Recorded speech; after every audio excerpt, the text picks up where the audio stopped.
Hi everyone, I'm very excited to make this video today because I think this is going to be one of the most important videos I'm going to make ever on piano technique. I swear by two piano Bibles. The first one is on piano playing by Hungarian pianist York Sándor, and the other one is With Your Own Two Hands by Seymour Bernstein, a very famous New York pianist and pedagogue.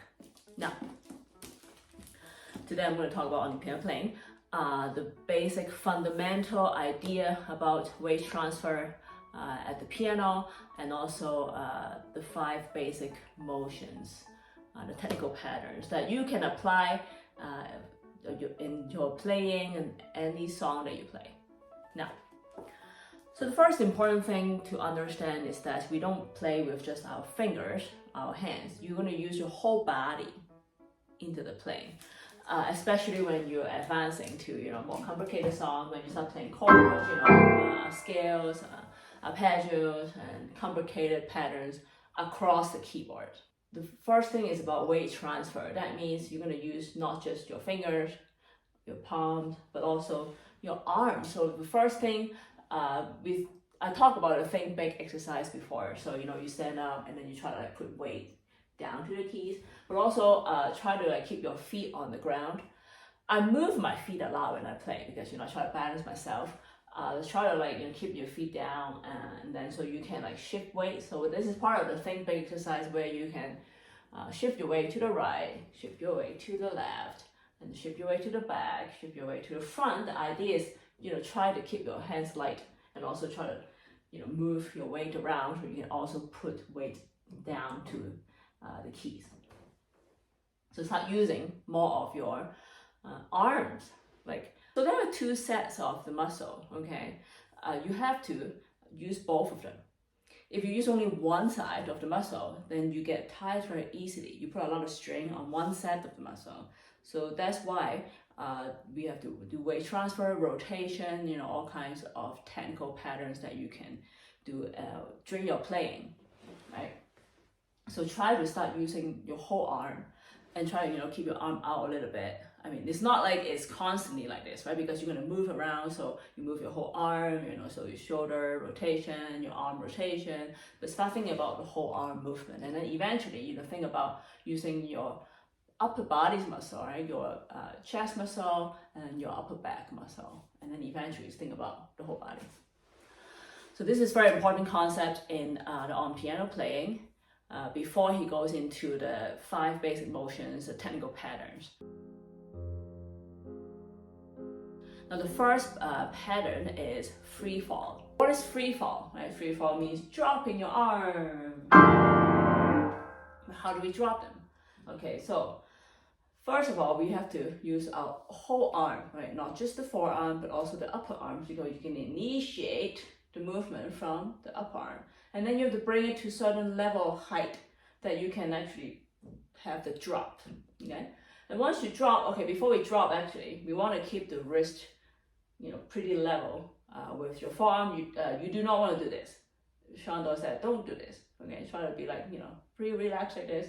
And then he mentioned about around 10-inch height from the keys. I have a ruler here. I have a ruler here, and it happens to be 10-inch. Okay, so 10 inches basically here. Okay, so of course he did mention that everybody's height is different, right? Some people want to be lower, some want to be higher, but as long as you can perform the free fall correctly.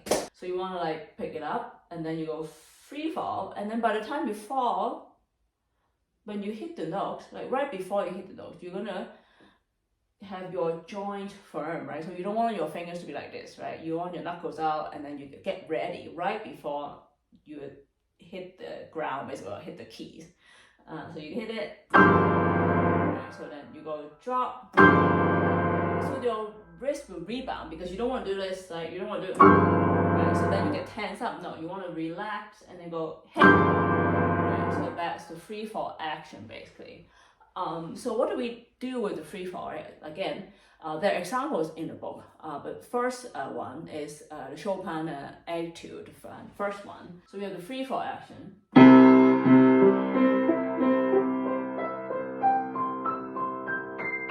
these are the scales, 5-finger, arpeggios, patterns.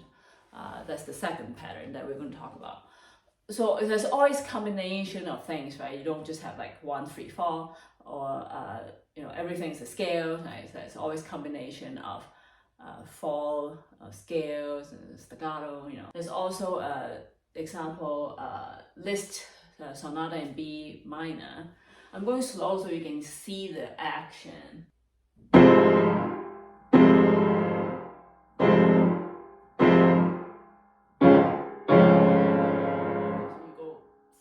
Drop and then land on it with firm fingers, firm joints.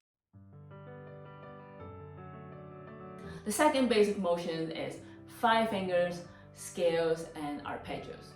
Now, I think that's very easy to understand. Everybody plays scales and arpeggios and 5-finger patterns.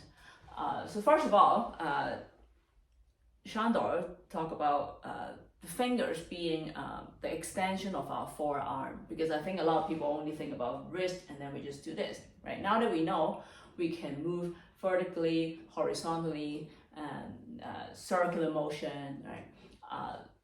We can also think about using our forearm muscles and our upper arm.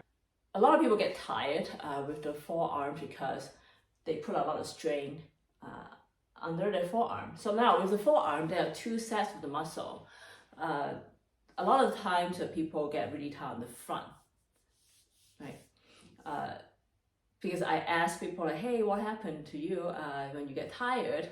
And then I immediately point out, oh, it's at this part, and they're all surprised. Oh, how do you know? Well, from experience also, I had that before. Basically, actually, I can do this. I can just do the rotation, and then I don't have to use my finger. I can still play. You see this? I'm not using individual. I'm not using any of the individual fingers. I'm just doing this motion, right?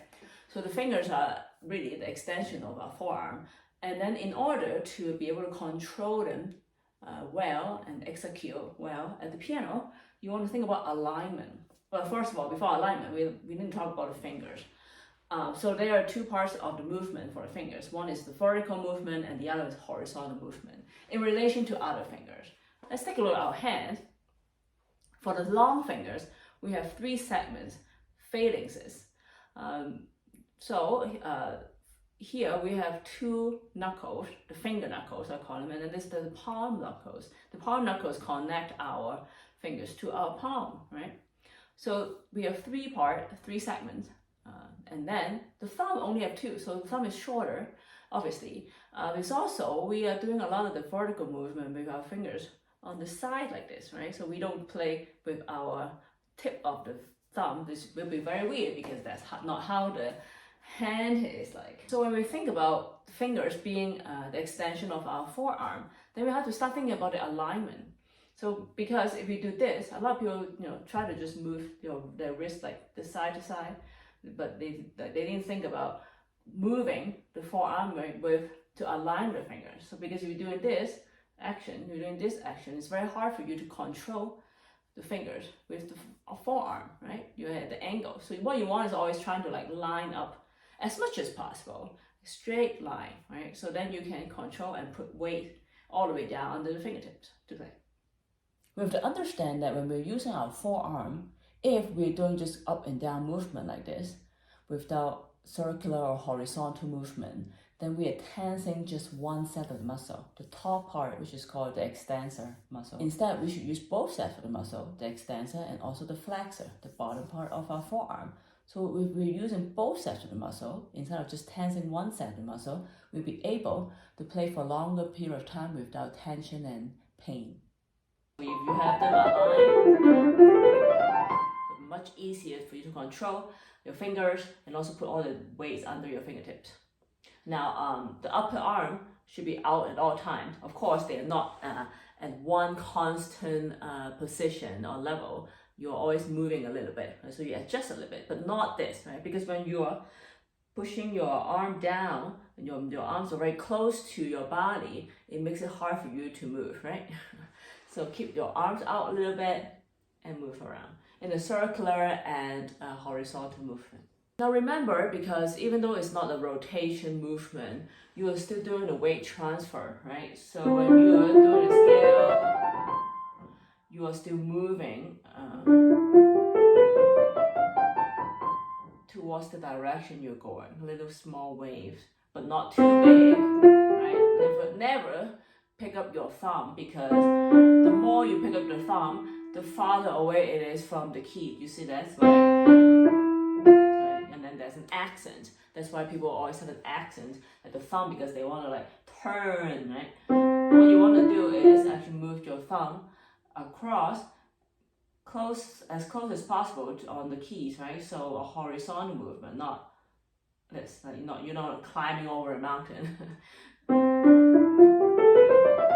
Now when you're playing a white keys and black keys combination, you might want to move closer, so you are in the middle of both sets of keys. So you're not here and then climb over, like a lot of people try to do that. So you might want to adjust your arm position, so you're moving in a little bit. You see this? So when you're playing with black keys, instead of here and then try to reach the keys with your fingers, you're moving your arms in a little bit. So it's easier for you to control the black keys also. With arpeggios, because it's bigger intervals, right, you're always moving towards where you're going with the whole body, not just your hand, right? I'm just watching my hand go, right? And it's easy to hit the wrong note. So you wanna keep moving. Eventually, it's you who are moving, right? Your body is moving. Your body is leading your hands, not watching your hands move from far away. So when you have a group of 5 finger patterns, your wrist will drop at the beginning, and then they will come up. You rise. But if you want to have a longer phrase, right, you want to go, and then so you drop in the beginning and then the end. Well, at the end also when you drop and then you lift, and then so it will come up. And if you have like 2 note or 3 note group, then you go.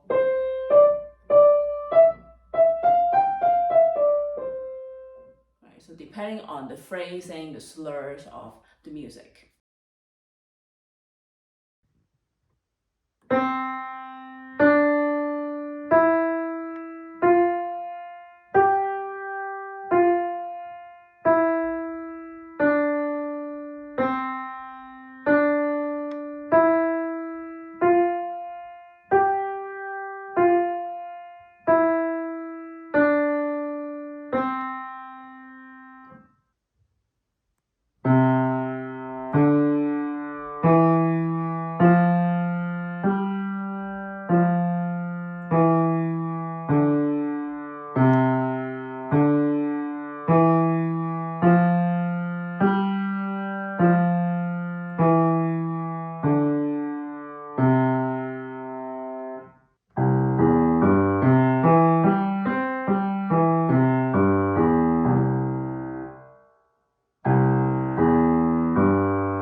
Arpeggios is basically a bigger extension of scales.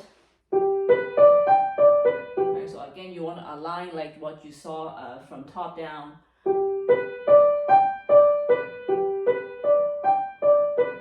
Right, so you want to move to one side, to the other, but you want to transfer the weight to one finger to the other finger.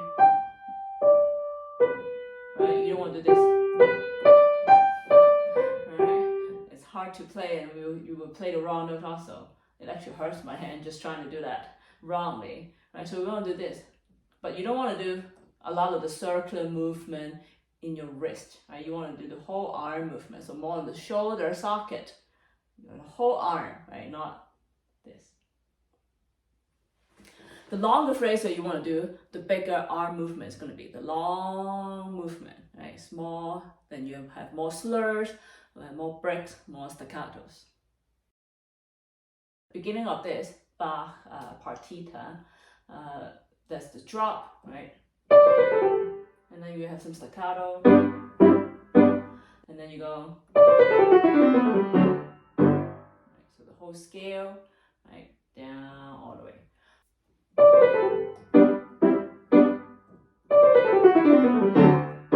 So he didn't say anything about the rotation in the scales, but I do believe there's slight rotation because you're not doing this, right? So you're bringing the weight from one to the other.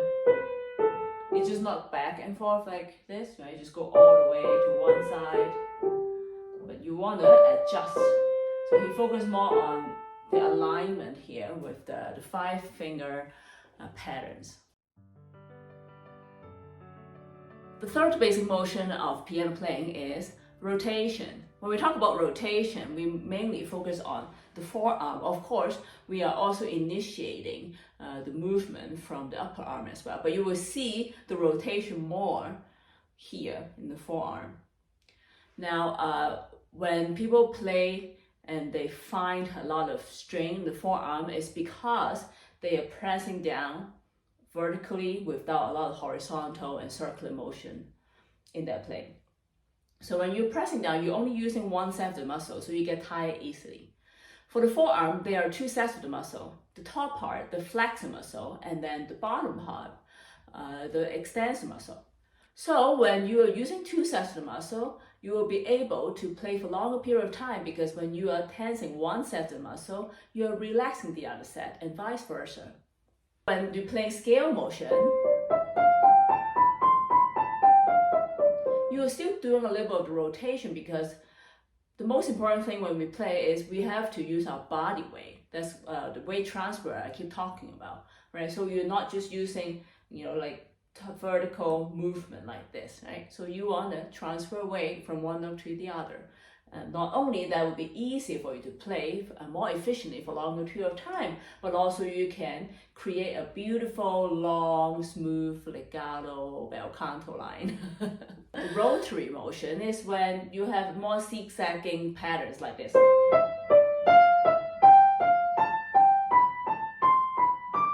Right, so you are going back and forth, back and forth. So you can see when I'm playing, so you can see that I'm rotating. So we are turning the side to the pinky. We call it supination. And then to the thumb, pronation. So we are constantly doing this back and forth, back and forth. While when we are playing the scalic motion, we are more going to one side, right? Going to this side, to the pinky, and to the thumb on we are going down. And then vice versa for the left hand, right? We're still going up to the thumb, and then going to the pinky. So we are still doing like a slow, longer rotation movement without the zigzagging motion in the rotary motion when we have more, multiple back and forth pattern like that. So what are the examples for rotation?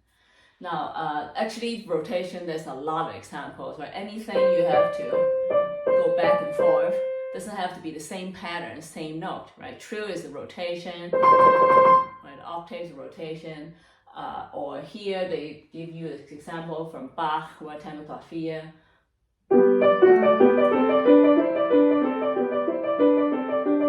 Right, so these are all rotation. Right? It doesn't have to be the same notes again, but just to be back and forth pretty quickly.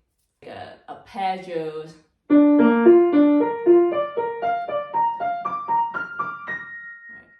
So these are examples of rotation. I think it's easy to understand what rotation is, right? But the most important thing, in my opinion, is try to move the weight from one finger to the other completely, because I see a lot of people try to do rotation, but they kind of like halfway. So at the end, they actually didn't rotate all the way to one side, shift weight from one side to the other. So they kind of do it halfway, and then so that's why they still get tired and they cannot play it successfully. So I tell my students to do this, and this applies to trills, octaves, so many things. So for example, let's do the octave first because it's easier to exaggerate the movement and feel that body weight transfer and also the rotation movement.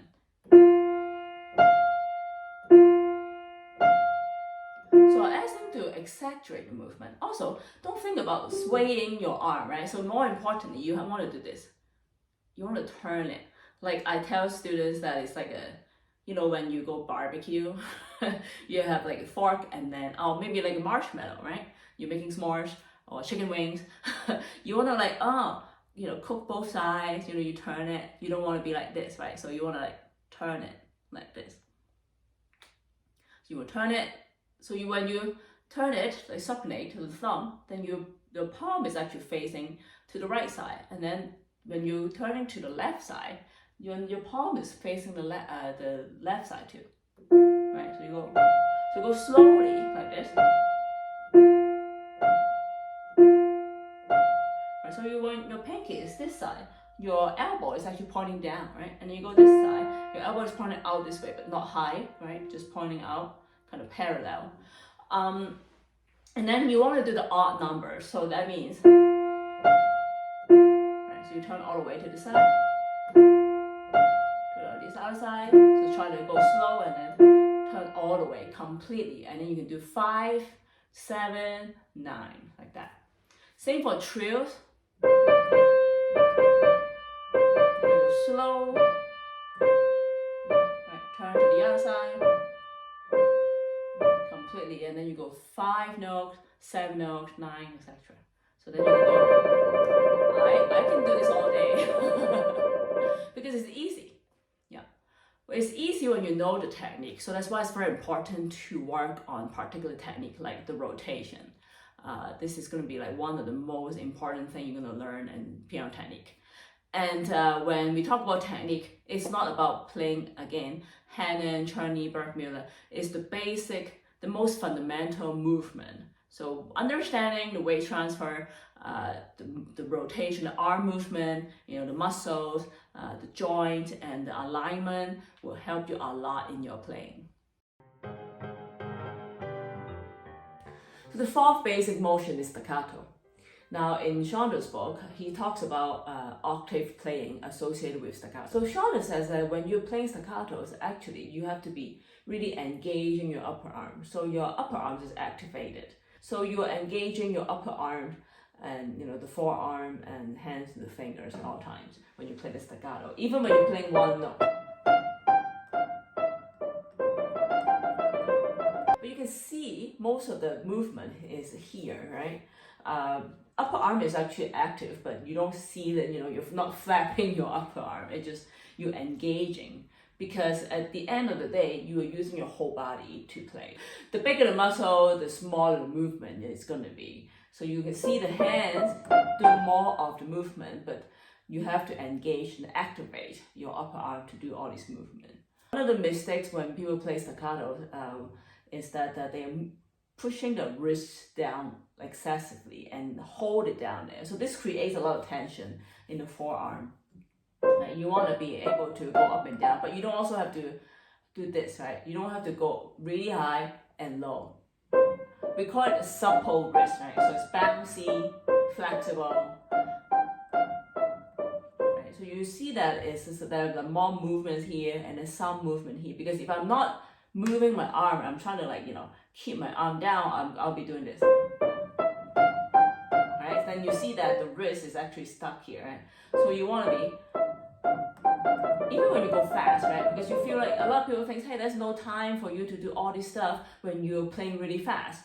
But the faster you're going, the least tension you want to be in between the execution. So you don't want to be tense all the time, right? But at the same time, you don't want to be flabby all the time either. So you want to have time in between the execution of the notes to be taken taking rest a little bit, like the bouncy, you jump on the trampoline, you're not tense. So you're doing a very quick succession of the jumping on the trampoline basically. So you're not tight, right? Not flabby, right? You're using your arm, engaging at all times. So the same goes when you're doing, octaves.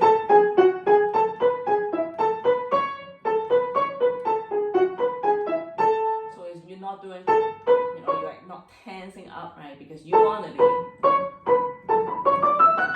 right, pretty loose, but not the palm, right? You want to be holding that position basically, so then you can hit the right notes quickly. Again, right, when you're playing some combination of white and black keys, what you want to do is maybe moving in a little bit, right? Moving your arm and also your upper body to lean forward to facilitate the efficiency of hitting both white and black keys quickly. So one of the most important ideas in Chandra's book is that we are aiming for coordination and synchronization of the muscles. So you're not using just one part of your hand or the fingers, relying on the palm or the wrist, but you are using multiple muscles at the same time, right?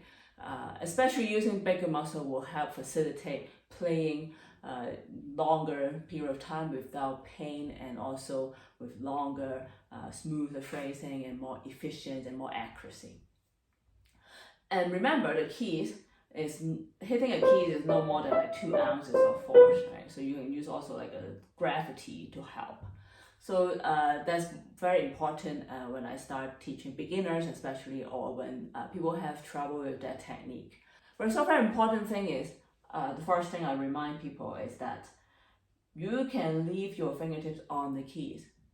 As long as you're not pressing down, there is no sound.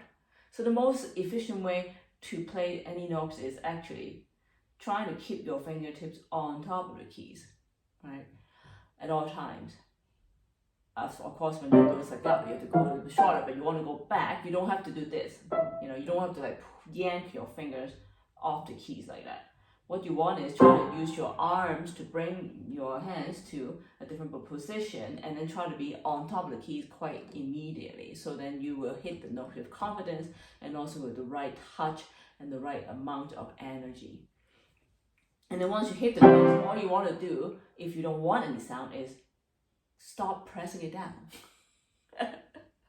Because once you don't stop pressing it down, there is no sound. So you don't have to do this, right?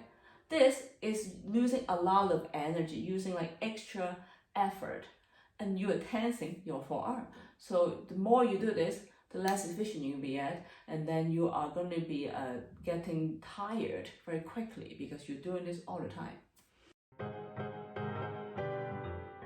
So I'm going to show you one of the example in the book is from Beethoven's Sonata.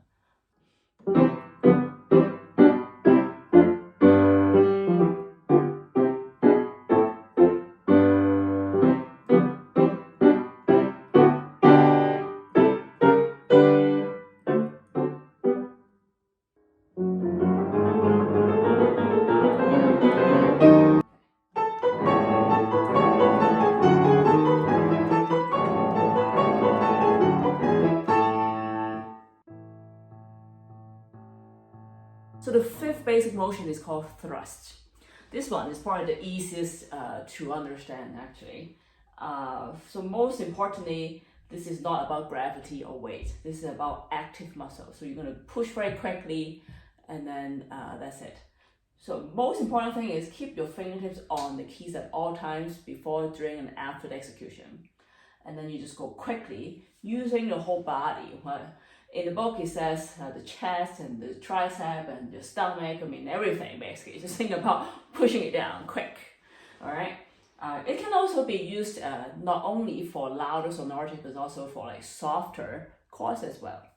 And it's more preferable to use this technique than free fall when it comes to large extended chord, because you'll be able to hit the right note more easily, more accurately, right? Because you'll have the fingertips right on the keys. So I would say the thrust actually is more applicable in a lot more scenarios than free fall. Try to keep your fingertips on top of the keys, and then let me do just a C chord. Okay, so keep them on top, and then just go very quickly. Your body is immobile. You're not swaying yourself when you're doing this. You just want to go quick. push quickly, so about velocity. I mean, when you're playing louder, of course, you need more energy to push into the keys, but more important is going quick into the keys, because once you hit the keys quickly, you are moving the hammers quickly to the strings, so you can hit it faster and then it'll be louder and brighter sound also.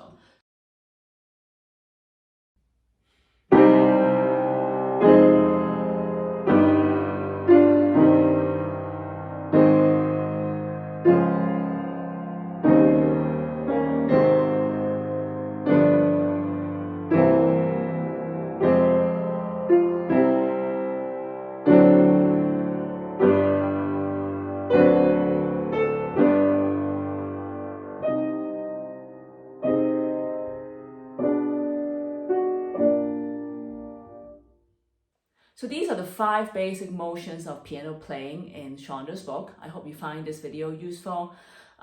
There's so many details I need to talk about with these motions and further explanation of how to apply them. You can find more of these explanations in my online technique course. But just think about engaging, muscles, not just the fingers, but also using your palm muscle, the knuckles, and instead of just relying on your forearm, try to start engaging, activating your upper arm, so then it'll be easier for you to move around and also playing longer time without pain and with more ease.